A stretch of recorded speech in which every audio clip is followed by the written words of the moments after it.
Hello, everyone, and welcome to the Pet Industry Sustainability Coalition webinar on sustainable sourcing. Before we get started today, I want to walk you through how today's event will be run. We have three panelists today from the World Wildlife Fund, from the Sustainable Apparel Coalition, and from the Social Hotspot database, as well as Natural Capitalism Solutions. If you have any questions, please use the questions panel and let us know who you'd like to direct that question to. We'll be holding questions until the end to make sure everyone has time to get through their slides today. Also, if you have any issues or technical snafus, please let us know and we'll be sure to address them as we're moving forward.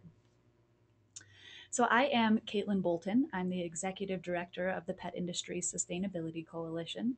If you aren't familiar with our mission, we collaborate to accelerate sustainability in the pet industry by encouraging the implementation of best practices, by providing tools and resources for advancement, and by promoting continual and authentic improvement for the benefit of our environment, communities, and businesses.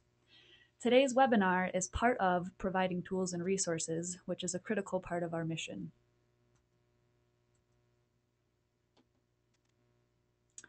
Who are we exactly? Well, we are you. We are made up of all different types of pet companies, including manufacturers, suppliers, and retailers.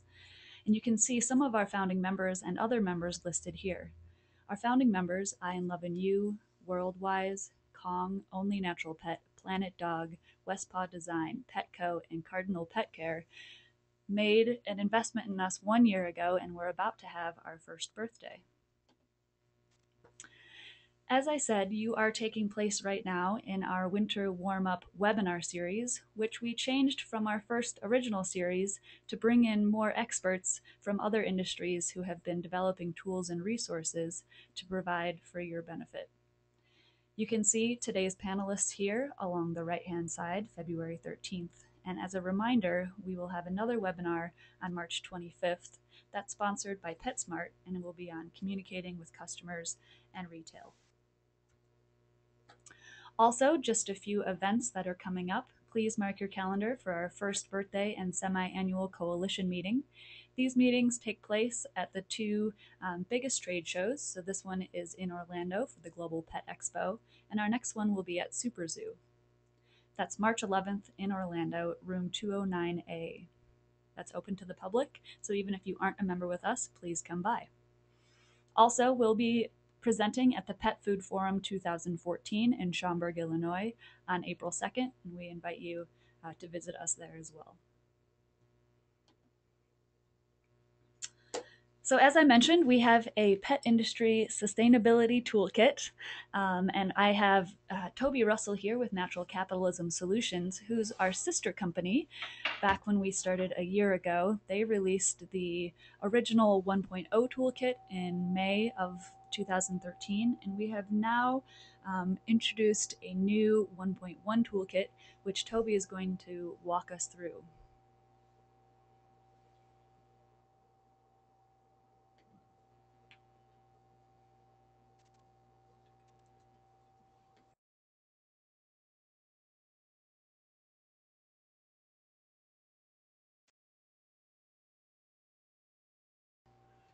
Thank you, Caitlin. I apologize about the delay in starting there. We had to swap seats.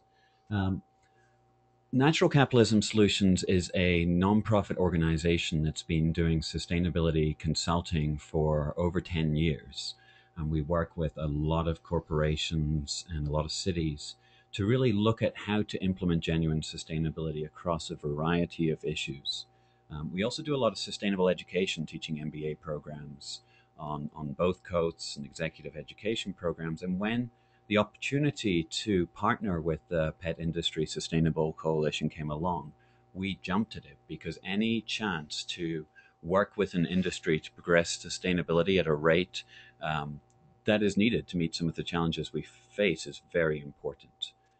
So what we did is we developed, took some of our best practices in the tools that we've developed previously and created the Pet Industry Sustainability Toolkit. We have made some updates to it recently, and we just wanted to let everyone know about the toolkit and what some of those updates look like at the moment. This is a resource that is completely free for any members to access. So essentially, go on the Pet Industry Sustainable Coalition website, click on the Toolkit tab, and then you get here. What we found after we released the toolkit 1.0 was that our members needed a little more guidance because there was just so many things here that they weren't necessarily sure where to go when they started. So what we've done is we've created a survey that everyone arriving at the toolkit can take. And we will take the results of the survey, and it's a very quick survey that should take maybe 6 minutes to half an hour, depending on how much information you personally have. It asks about what you've done, what your priorities are. And then at the end of the process, we will then take a week, 5 working days, and then provide you with a list of resources and tools and information that can help really support your sustainability journey in your organization. Every organization approaches sustainability different. Every organization faces different challenges. So really customizing the experience as best as we can is incredibly important to be able to provide you value. For those that haven't seen the toolkit, I just wanted to point out a few of the major areas before focusing on a couple of the new features that we've just developed. There's a learning center. Here there are learning modules where you can go through different areas and get more information. We have an implementation section where you can look at creating a team. You can look at implementing building efficiency measures, communication guidelines. There's My Center where you can track what you're doing as well as do some audits and answer the survey and reach us. There is a little instructional video of how the toolkit works available on the Pet Industry Coalition website. So I'm not going to go into many more details about the existing resources that have been there. I wanted to spend a little bit of time talking about the resources section of our toolkit, which essentially looks at either various topics. So here you can see various topics where we have external resources. And it also looks at resources by type. So whether you're looking at articles, certifications, books, you can dig through our resource system there. I want to quickly just go into a couple of examples. In order to make the resources as dynamic as possible, we actually are using a system called Rebel Mouse, which actually allows you to upload resources and tag them and be very dynamic. Because sustainability is moving so quickly, there are more and more resources that are becoming available. So this system allows us to be nimble, keep up, and keep you informed with what are some of the best partners out there. Here you can see under supply chain that we've got the Sustainable Apparel Coalition. We've got Social Hotspot Database, WWF, just some of the speakers that are here today, along with various articles and other partners that can support you with any questions you have around that. If you go to the home page of the Resource Center, you can just see the beginning of the depth of resources that have been put here already. This is going to be a continually growing exercise, and we plan on adding new resources every week in different topics. But as you are members or you are partners, have resources that you want to share with us, feel free to send them to us and we will post them up here. Finally, you can also use the navigation to search by different topics within sustainability or different types of resources. For example, we've got the library here, which gives you a list of books that you can look at that are some of the best practices in sustainability. With that, feel free to reach out to us with any questions about the toolkit. There is a plethora of resources, learning and implementation. And Natural Capitalism is very honored to be supporting the Pet Industry Sustainability Coalition. We also help with some of the consulting for members. So if you have questions or specific details you need to know, just reach out to Caitlin. She'll put you in touch with us, and we'll do anything we can to support you in this journey. I'm going to pass you over to Caitlin. Expect silence for just a second, and then she'll be right back.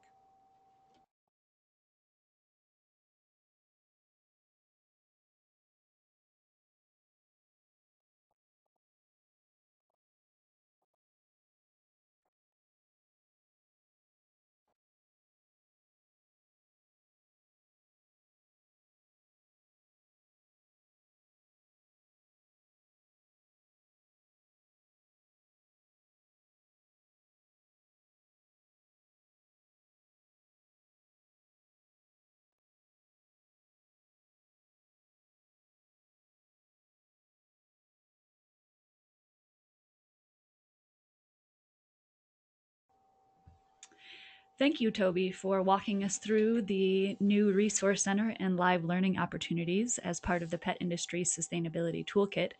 And now I have the honor to introduce World Wildlife Fund, specifically Matt McFall, who is a program officer with WWF's private sector engagement team. Matt manages and coordinates commodity and water risk research for engagements with companies and their supply chains. Since joining World Wildlife Fund in 2011, he has helped develop WWF's Supply Risk Analysis, a tool that analyzes the environmental and socioeconomic risks associated with commodity production and supports corporate engagements on agricultural supply chain projects. He is also part of the team that developed the Water Risk Filter, an online tool for assessing corporate water risks. Without further ado, Matt, please take over.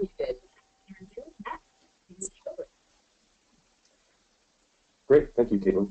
I hope everybody can hear me.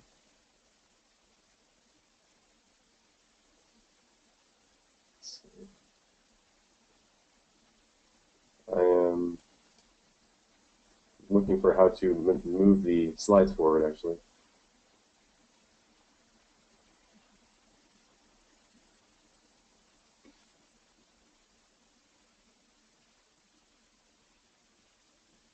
Matt, if you click the mouse button or hit either of the arrows, it should advance the slide. If you're having issues, just let me know and I'll go ahead and advance them for you.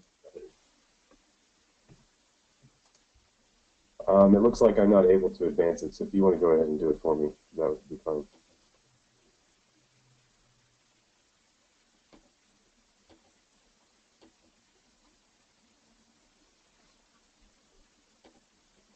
All right, I'll go ahead and start while Caitlin's doing that. So, hi everybody, my name is Matt McFall. As Caitlin said, I work at World Wildlife Fund on the private sector engagement team, and my primary role is working on supply chains and sustainable sourcing with our corporate partners. And so I'll be talking a little bit about WWF and how we do that, and then more the supply risk analysis tool that I manage and how that can help with our sustainable sourcing goals. Apologies, also I have a bit of a cold if I sound a little strange, so I'll just power through. So to start out with, I just wanted to go through kind of our markets theory and our approach. And so the markets team, the market transformation initiative was developed about 4 or 5 years ago, and the idea being that we wanted to have a strategic focus and look at the markets and the commodities specifically that affect our priority places that we work to conserve. And so an analysis and sort of a strategizing was done back then to figure out which commodities have the greatest impacts in the priority places that WWF is most concerned with conserving. And so you can see some of the examples here that you know, these 6 different places and some of the commodities that are most impactful. So you're looking at soy and cattle in the Amazon. That's an obvious one. Everyone's heard about palm oil in Indonesia. But there's also ones like cotton in India, which has a lot of water impacts, both consumption and pollution, along with a lot of your seafood commodities that impact the Arctic and the bears. Next slide. So this visualization is our champagne glass. It kind of illustrates our theory of change and the strategy that we use to engage. And so our focus is not on the persuading 6 billion consumers or, you know, the billion-plus producers, but the bottleneck in the supply chain that is controlled by actually relatively few companies. There's high concentration there, as you guys all know. And so a lot of our focus is in this area, specifically on retailers, buyers, and brands. That's where we've been had the most engagement. And we also have a sustainable finance team that works on sustainable investments, responsible investment. And so this is sort of this is how because WWF has limited resources, and so we have to prioritize and strategize and figure out where we can sort of get the most bang for our buck. And this is also the nature of the supply chains nowadays, that they're so highly concentrated. So this is our priority 15 commodities. So about half of them are agricultural commodities, and then you also have seafood and pulp and paper and timber, so forest products. So these are the 15 that were identified that have the greatest impact to the priority areas that we want to conserve. Next slide. And there was also an exercise going through to identify which companies are the primary buyers and producers of these key commodities. And so this is just a sampling of those companies that are buying commodities from those places. And so, you know, a lot of them obviously repeat each other, you know, Nestle, Cargill, Wilmar, etc. So those are your sort of big traders, but they're also those are also suppliers to your big retailers like McDonald's, General Mills, Coca-Cola, etc., whom we also try to work with. Next slide. And so one of the primary things that WWF has done through this market transformation initiative is helped develop a lot of the roundtables and certification schemes that are out there. So this is a sampling of those that WWF has been a founding stakeholder in. And some of them are more mature than others. You're looking at FSC, MSC, and then some are still developing, like the Global Roundtable for Sustainable Beef and the Alliance for Water Stewardship. And I believe BCI was also one that the WWF was a large part of. And I'll talk a little bit. I don't have all the details regarding the principles and criteria and all the information around each of these standards, but I could talk a little bit about the focusing on beef and cotton, which I believe was an interest of some of the panelists, some of the participants here. Next slide.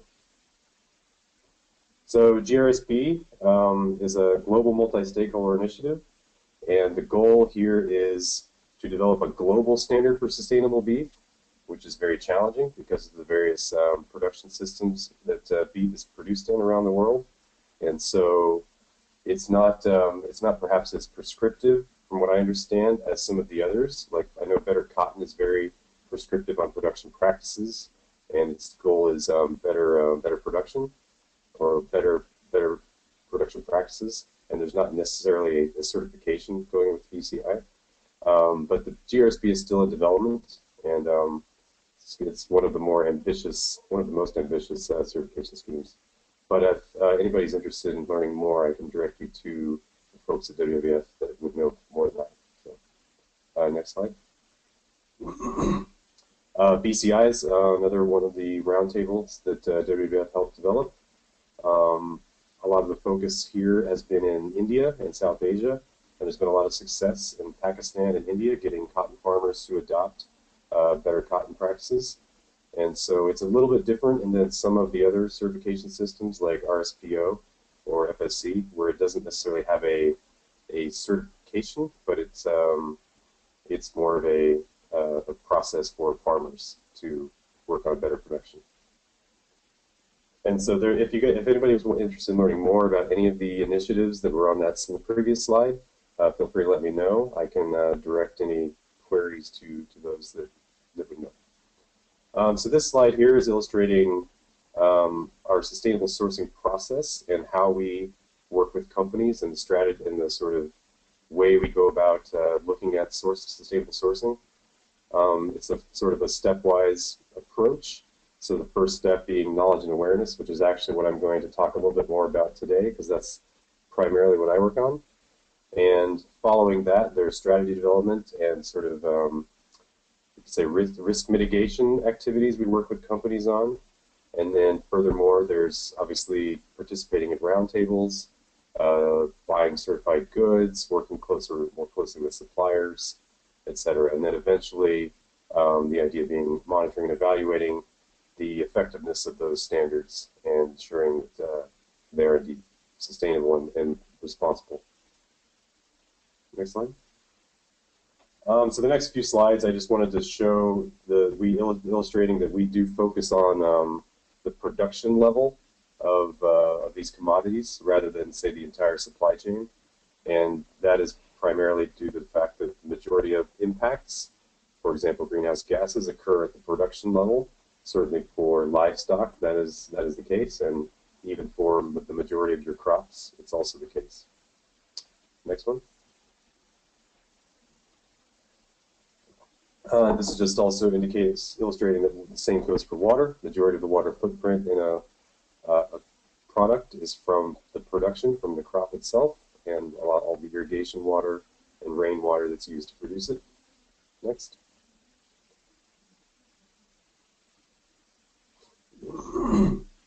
And again, this is illustrating that biodiversity and sort of expansion and land use issues are primarily obviously associated with the production level.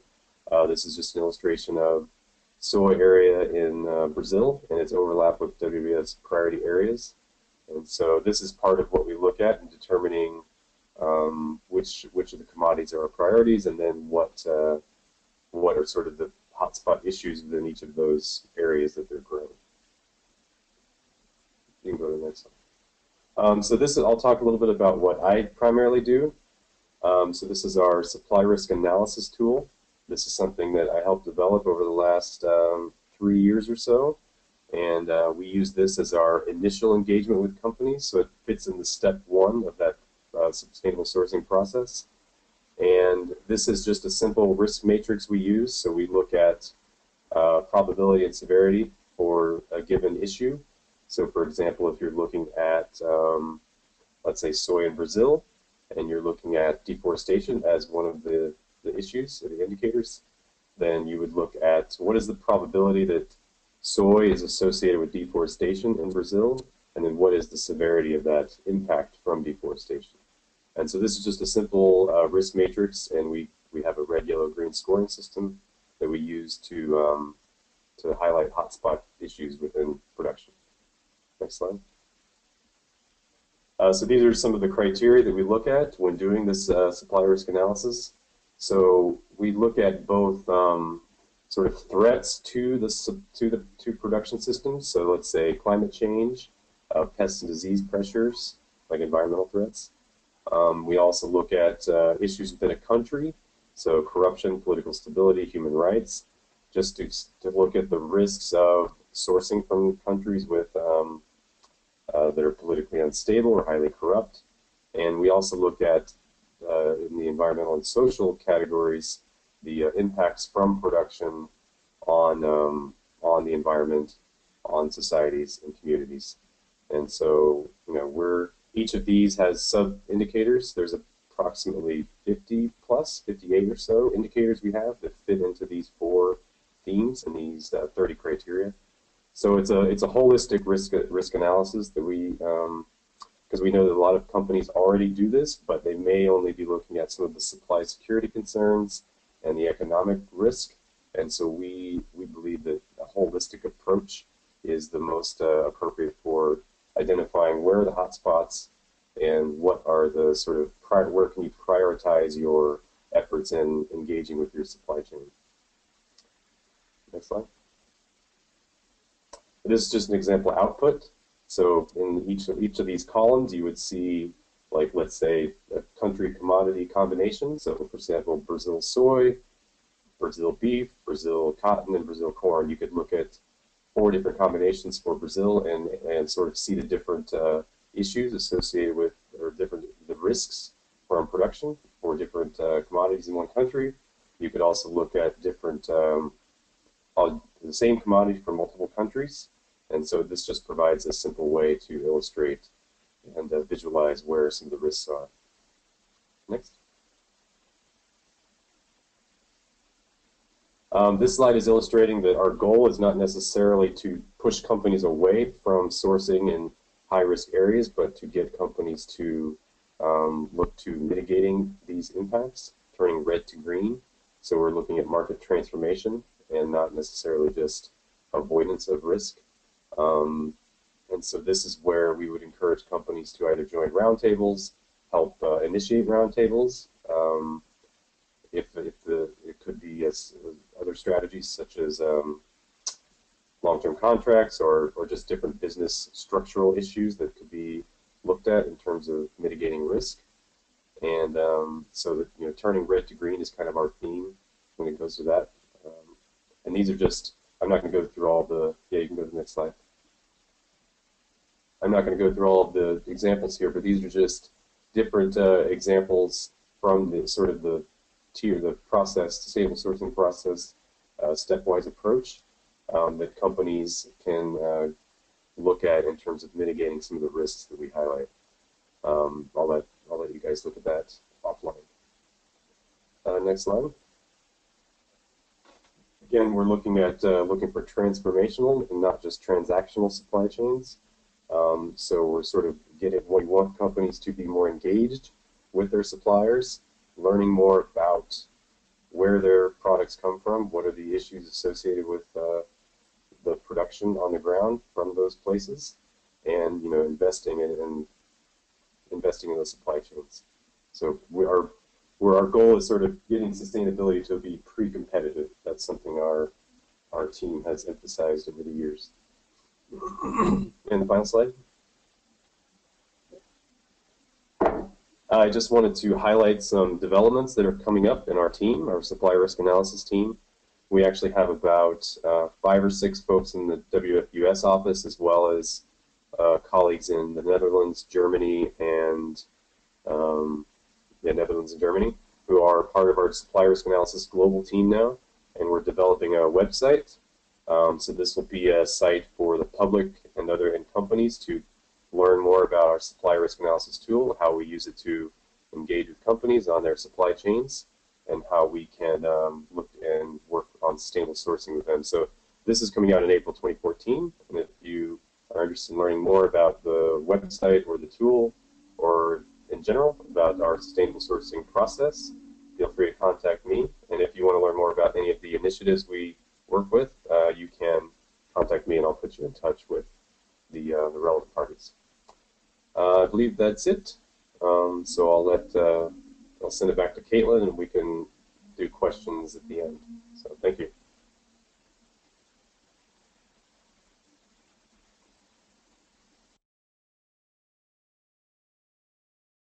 Unmuted.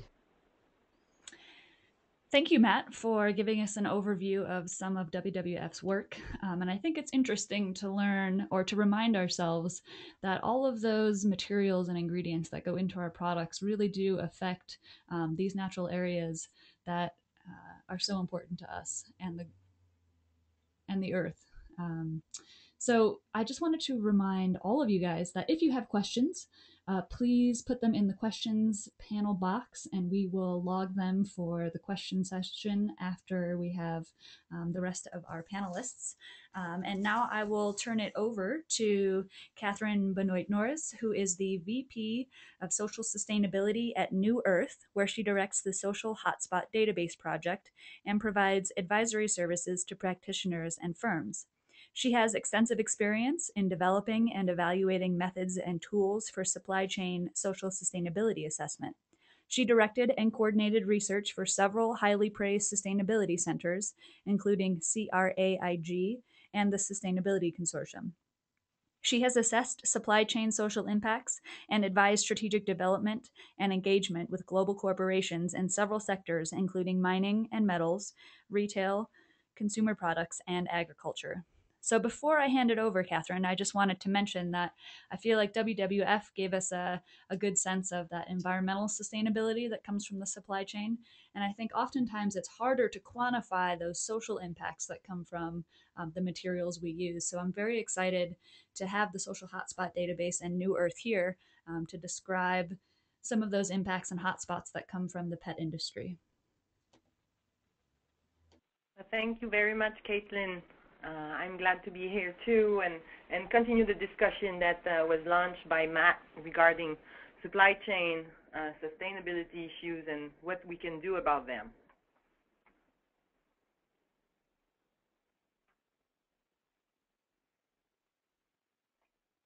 So I work for a not-for-profit called New Earth. New Earth was funded in 2003. It's a non-for-profit. We have two main projects, the Social Hotspot database, but also Endprinter, looking at the positive impacts that we can have, reducing our footprint and enlarging our positive impacts on the people and on the planet. So we have extensive expertise in social life cycle assessment and social auditing and sustainability purchasing, and we collaborate with many organizations, including the United Nations International Trade Center, which recently released its new version of Standards Map, which is listing some of the main standards and certifications available out there that can be applied to many different commodities. We're also partnering with the United Nations Environmental Program, the Sustainable Purchasing Leadership Council, Qantas, Groupe AGECO, and Green Delta. Next slide, Caitlin. So why are social sustainability issues so important today? One of the issues is that things are not necessarily getting better. In fact, the group Impact, which has been conducting sustainability audits for over 20 years in 67 countries, were saying in 2013, so just a few months ago, that they're seeing more non-compliance than ever.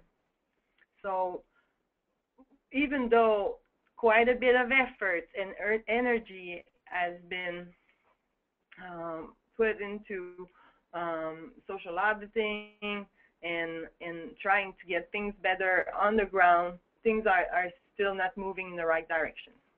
Another element is the increased trade in intermediary inputs.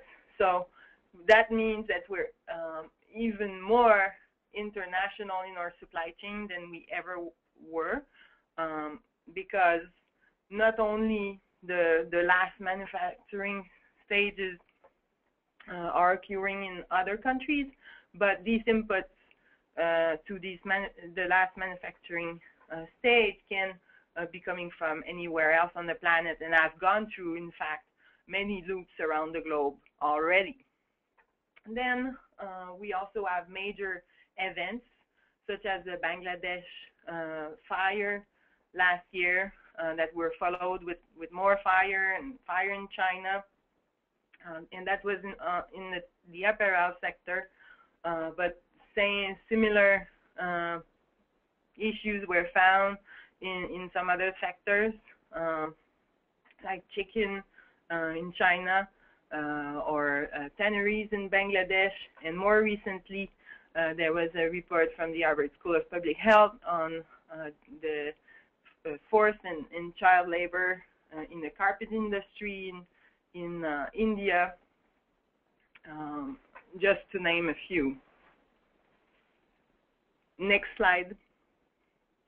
So I spoke about all the risk and the issues that are not going well, but there's also all the things that are getting done on the ground and that are really worth communicating along in the supply chain and up to the consumers.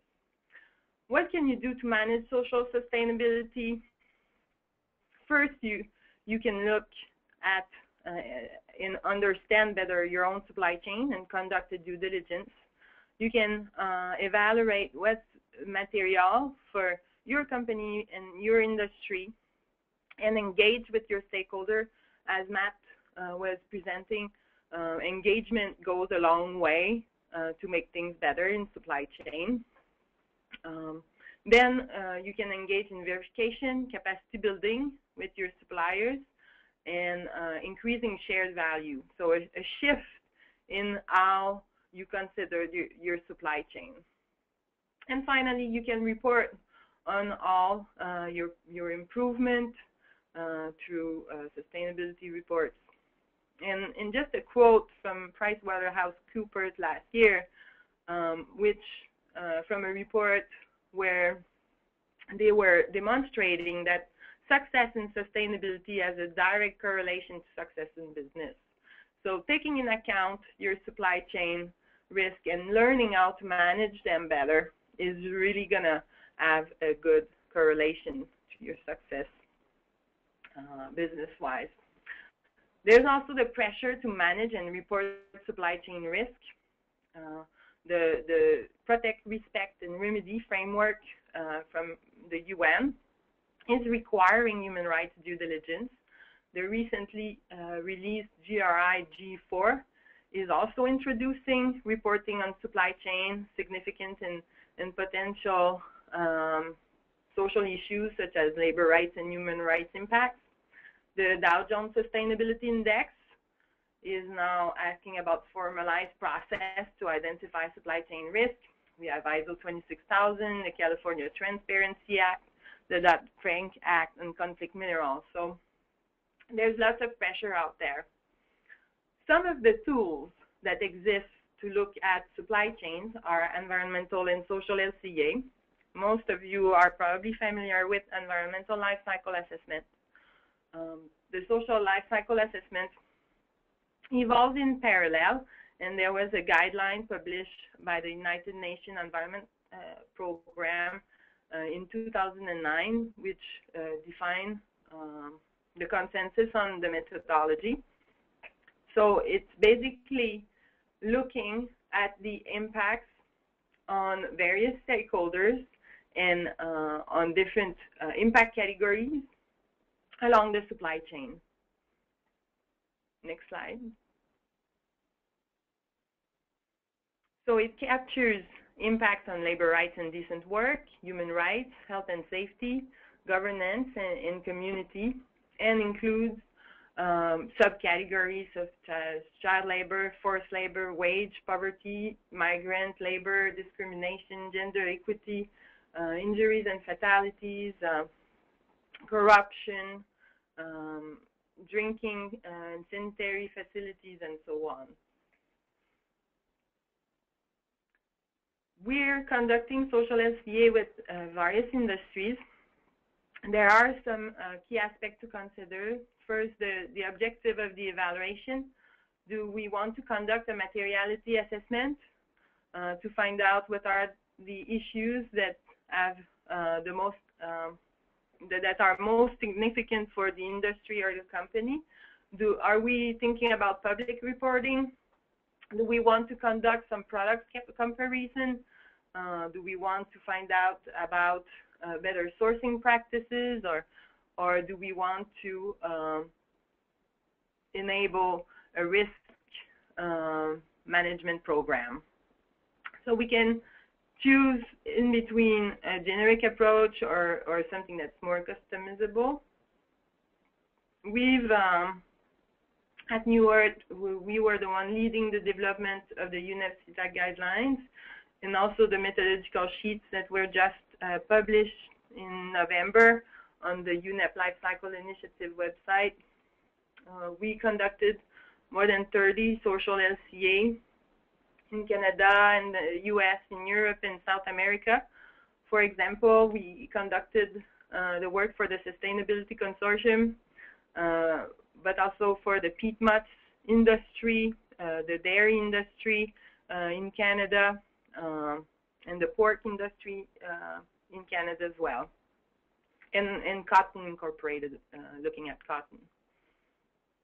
The OR approach includes looking at the value chain, what, where, who, also looking at the industry, and looking at identifying the social issues that are most relevant.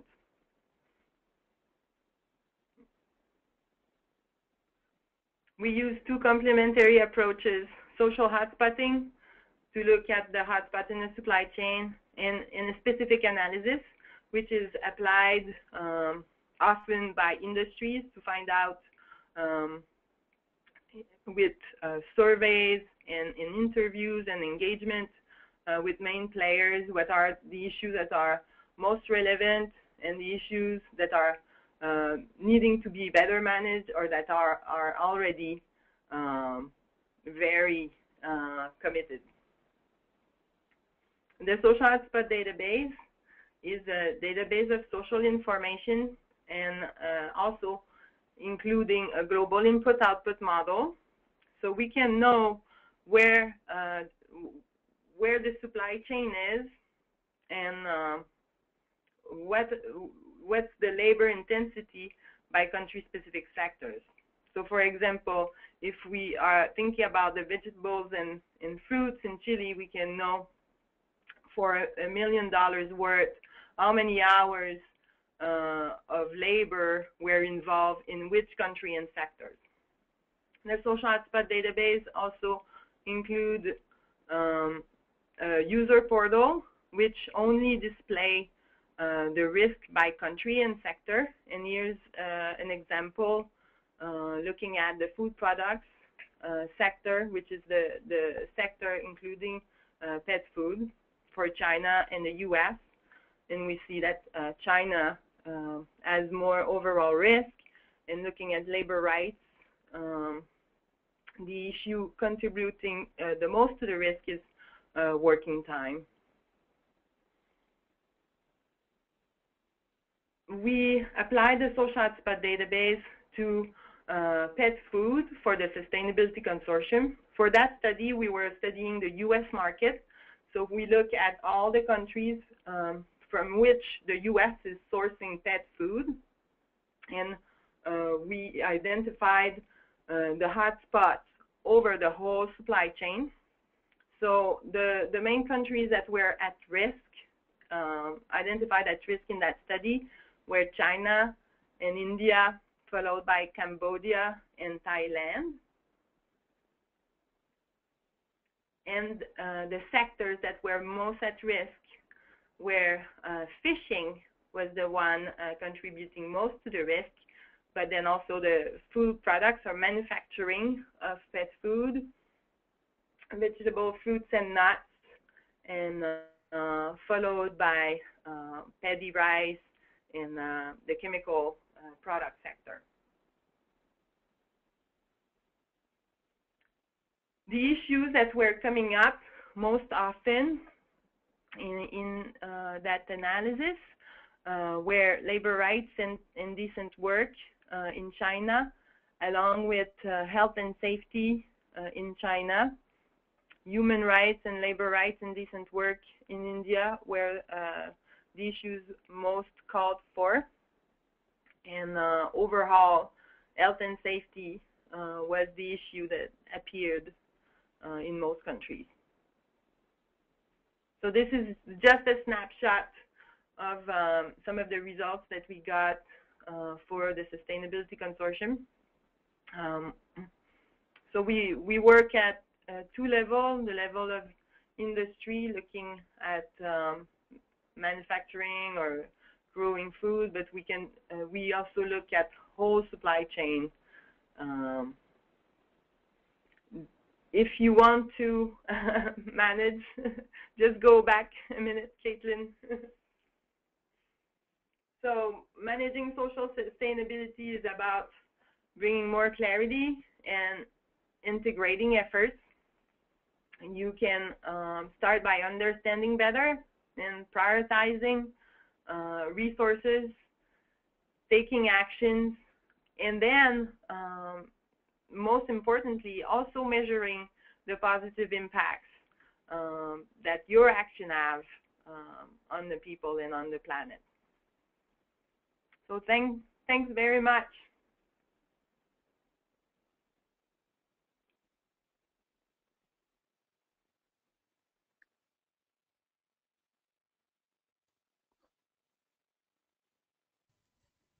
Thank you, Catherine, for that interesting depiction of social sustainability, and particularly actually revealing many of the specific hotspots that are present currently in pet food. So thanks for that.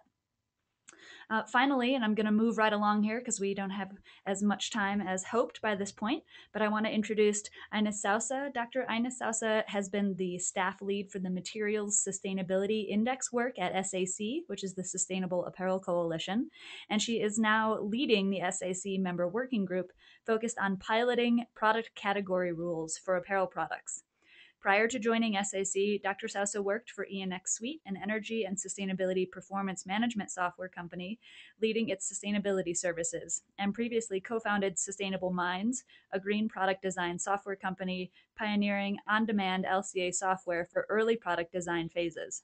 Dr. Sousa earned her PhD from MIT in LCA, that's life cycle assessment for product design. I will go ahead and hand this over. I should mention that the Sustainable Apparel Coalition worked strongly historically with the Outdoor Industry Association, who has been a really strong partner with us at the Pet Industry Sustainability Coalition. So we're excited today to show you some of the tools that they've been working on. And it's our goal as a coalition to determine what are those tools out there that we can help adapt for this industry so that we don't have to reinvent the wheel. I'm going to go ahead and mute myself now, and Ines, you can take over. Thank you, Kathleen. Thank you very much for the introduction and the opportunity to speak at this webinar. I actually forgot to tell you also, I'm a happy owner of a Portuguese water dog. So on a personal level, the work you guys are doing is definitely very interesting to me as well. So what I'm going to do, I'm going to provide a brief overview of who we are, who SAC is, and why we're doing this, why we're developing these tools, so you have a better context of when I explain you the actual tools, the Higg Index, which is the focus of our coalition. Next slide. So our vision. So SAC members have committed to working to together reduce the environmental and social impacts of the apparel and footwear products around the world. And we have formulated a very aspirational vision. So the apparel and footwear industry that produces no unnecessary environmental harm and has a positive impact on the people and communities associated with its activities. So it's pretty much looking into the using maps towards a transformational approach and really have a systemic change in the whole supply chain. Collaboration as a core value, this is very familiar to all of you. Our members share a common mindset. We believe that addressing our industry's current social environmental channels is both a business imperative and an opportunity. And we are grounded on this concept of collaboration. So our members recognize that sharing best practices with other industry leaders and collaborating on industry-wide projects will actually accelerate innovation. And it's very focused on action and opportunities for efficiency and technological innovation. Who we are. SAC was formed in March 2011. It is a multi-stakeholder group composed of leaders in the global apparel and footwear industry. We currently have over 100 members, and we have a very diverse group of members, brands, retailers, manufacturers, nonprofits, as well as government agencies, service providers, trade associations, and academic institutions, representing over actually 30% of the global market share of the sector, the apparel and footwear industries. Next slide. So I'm just going to ask you, Kathleen, just to flip over the slides. This is just a snapshot of our various members. On the retailers, definitely they do intersect with your industry. They do sell pet products. I also, BCI is one of our recent current members. So definitely a lot of opportunity to collaborate even outside the footwear and apparel industry at a supply chain level. So our focus. SAC is committed to focus on the development and adoption of the Higg Index. So what's the Higg Index? It's a suite of self-assessment tools, and these assessment tools are meant to measure the sustainability impacts of apparel and footwear products. We look into environmental impacts as well as social and labor. Next slide. Just to give you a clear idea, so the goals of the Higg Index is actually fourfold. So we definitely understand and quantify the impacts of apparel and footwear products, but also as again a global supply chain, dramatically reduce redundancy, measuring the sustainability in the apparel and footwear industries. By identifying hotspots and measurement, drive business value through reducing risk and uncovering efficiency, and overall create this common means to communicate sustainability to stakeholders. Next slide. We also talk about the Higg Index design principles. Again, reiterating the creation of business value, we want to look into quantifiable improvements and reduce redundancy by informing also decision making in a common way for all the stakeholders. Credibility definitely is one of our core principles. Transparency and just a quick comment on the collaboration part that I think it's also familiar to you and you can relate to it, is really about SACs believing that through collaboration we will achieve what we cannot achieve alone. So we have this participation of many layers of the supply chain, as you saw through the members' composition. The members in our coalition directly contribute to the content and the future direction of the Higg Index. This recognition that it's most impactful through collaboration and not competing. So this is definitely a pre-competitive platform. And really there's a dramatic willingness within the coalition and our members to share company experiences, practices, and programs openly with peers. And I've been really testimonying this, working directly with my members. It's really very inspirational and it's really, really real. And finally, before I dig into some of the components of the Higg Index, the key concepts. So it's a holistic self-assessment tool for educational purposes. So allows the user to benchmark performance. So it's also a starting place for engagement and understanding. The goal is to encourage continuous improvement. And as I mentioned, it comes from collaboration, but also wants to promote collaboration and transparency. Next slide. So I do want to mention also that the Higg Index was not built overnight.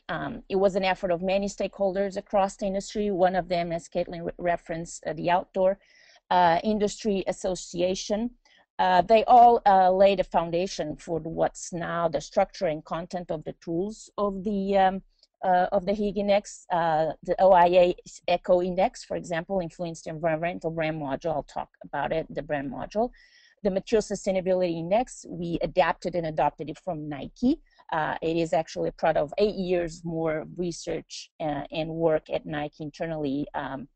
Now it's being used at a sector level for our, it's a base of materials information for our product assessment.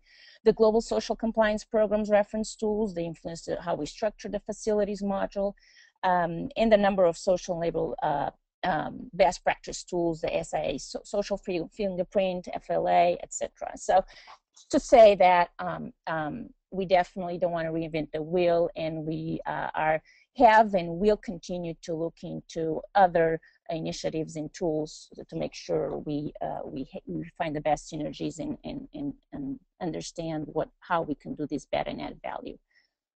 I'm not going to go into details on this. I just noticed that the toolkit a few days ago when I looked into it, and actually Toby today also mentioned the reference to Higg Index. So we have the Higg Index 1.0, and we actually recently, end of last year, released the 2.0. So there were improvements at the content and platform level, and then here is a list of some of the key changes. But I just want to point it out that again, we have this continuous improvement, and we are out now with a 2.0. Next slide. So this is a high-level description of the suite of tools of the Higg Index. So we have three components: facility, brand, and product. Well, I'm just looking at the clock. We're right on the time, so I won't have time to go through all of the slides and what I wanted to tell you. So let me just, so we have the facility, brand, and product levels, three lenses. I want to move forward to the product. So next slide. Well, this is the web tool that supports the Higg Index 2.0. And on the product side, I want to then call out to two main tools. One is the rapid design module. So this is actually at a beta stage. And so we're just testing it out, and actually available for members and non-members. So everyone can really log into this tool and test it out. And the purpose is to provide a quick directional guidance to designers during the product creation process about the impacts of the product. So what I have right now is a series of snapshots of the tool, but I think the best way really, just go to rdmapparelcoalition.org and can very, very easily explore this tool. So I just asked Kathleen to continue to go through the slides. So they basically illustrate the different sections, the materials section, so it's organized by life cycle stages, materials sections, which is based on the MSI that I've talked to you about. And then next slide, the manufacturing section, packaging, and next slide, product use and end of use. So these are, again, it's a streamlined evaluation, like screening evaluation, that we are testing it out for product design, so for quick directional guidance.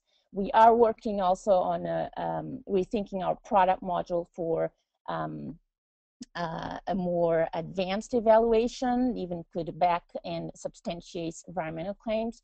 But we know that this audience, and at this point in time of product design involvement, we do need directional guidance, and this is a tool that exactly geared towards that. I have a couple of slides explaining more about the Material Sustainability Index. That's the support for the materials section. I'm not going into details right now. You can reach out to me, or can actually look into more on the website. And we have another tool, this MSI Data Explorer, that actually on the topic of transparency really is a tool that we put out exactly to show the data behind the scores and allow users to explore that data, assumptions, and even contribute with new data, with new materials data. So these are different points for our different highlights for what this is. Provides data interaction, the transparency I talked about. It's actually a tool that you use for data management and allow us to have this trusted editor for SAC, and really we wanted to make the collaboration platform for anyone contribute with data. Wrapping up, Caitlin asked me to say a few words about how the Pet Industry Sustainable Coalition can engage with the Higg Index to provide tools to their members. So this is a couple of points in terms of how to get started. Definitely go and check it out, the 2.0 suite of tools. The web tool is only for members, but we do have the open source Excel files. The RDM I told you about, and MSI Data Explorer, and really look into how applicable to our products in the industry these are, and how can we tailor the ones that we need to tailor to our products in the industry.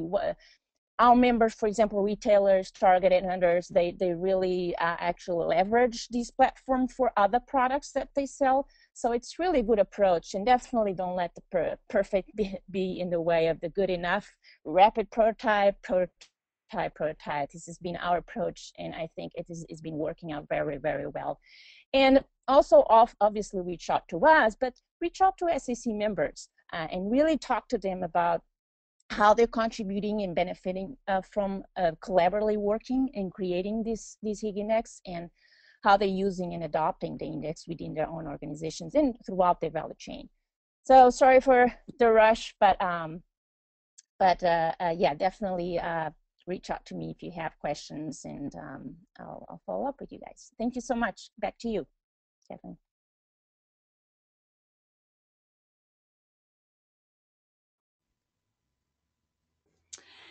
Thank you so much for going over the Higg Index, and it was really exciting to see that new web platform and moving away from what can seem like daunting Excel spreadsheets, but it looks really user friendly, and we're excited ourselves to kind of look at how can we navigate some of that information as a coalition to help benefit our members as well. So we'll stay tuned on that and let you know how we're working with many of these organizations, not just SAC, but also looking at WWF and New Earth, and the possibilities of engaging with them in a collaborative fashion to kind of share the amount of time and money and resources it takes to really get some really strong quantitative data that can help us prioritize our hotspots within this industry and target those with working groups and helping our members with that roadmap of sustainability.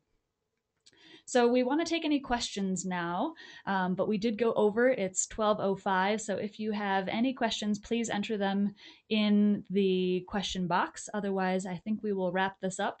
This webinar will be available for all of our members after recording today. And I just want to put out a big thank you to everyone who took the time to join us today, and also particularly Matt McFall, Catherine Benoit Norris, and Ines Sousa, who shared their time and expertise with us today. So thank you very much. I hope everyone has a lovely afternoon, and we hope to see you in March for our next webinar.